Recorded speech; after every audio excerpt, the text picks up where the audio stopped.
This is Beyond the Big Screen podcast with your host, Steve Guerra.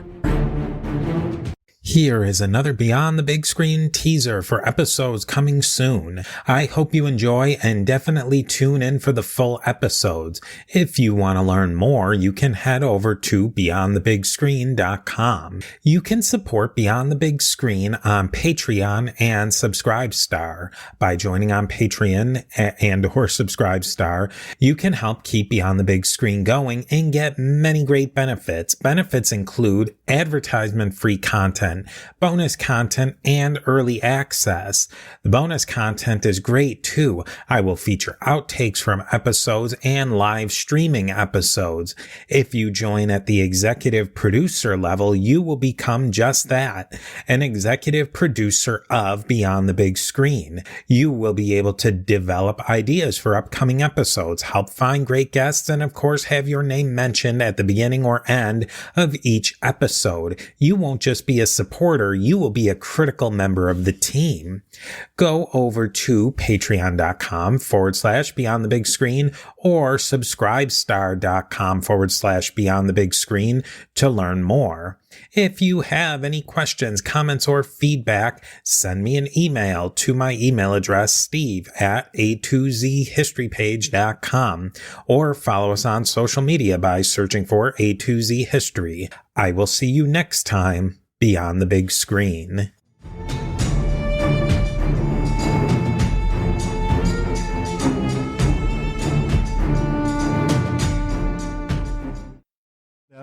With the move to Rome, the whole physical palette of the movie changes. It suddenly becomes bright and colourful. I thought they did some really good CGI work with the vistas of Rome. So Joanna arrives in Rome. Yeah, and she winds up in a part of the Rome that's called the Borgo, and that was actually where a lot of the different various Germanic people had lived. There was Frisians, Anglo-Saxons, Continental Saxons, and one of the biggest scholas actually was the Anglo-Saxon schola. It was the first one built in that section of Rome, and it was actually the most important one.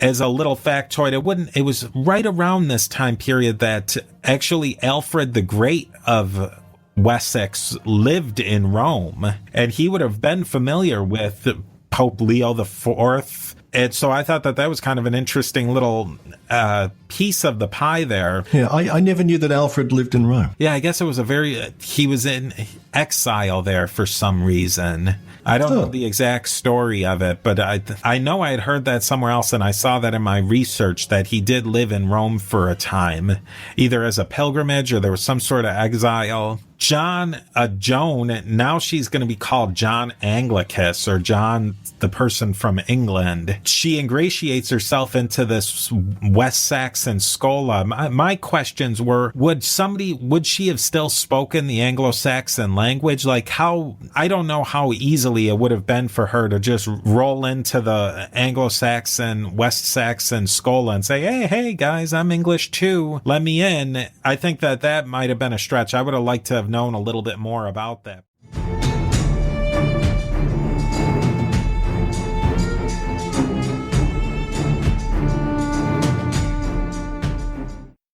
Yeah, I think that it would, as you just figure with the Occam's razor argument, that say people really did believe that she was in there and she's in the book, they've copied out of this book, and then you have to kind of believe in the centralized church that really didn't exist at that time, that they all went and started ripping these pages out.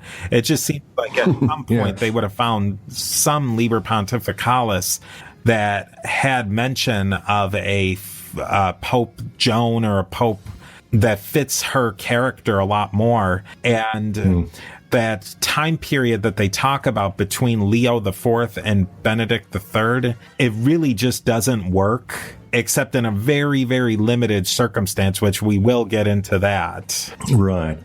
Now, according to the framing story, the Bishop of Paris has come specifically to Rome to write the story of Joan and insert it into the bishop's private copy of the Liber Pontificalis.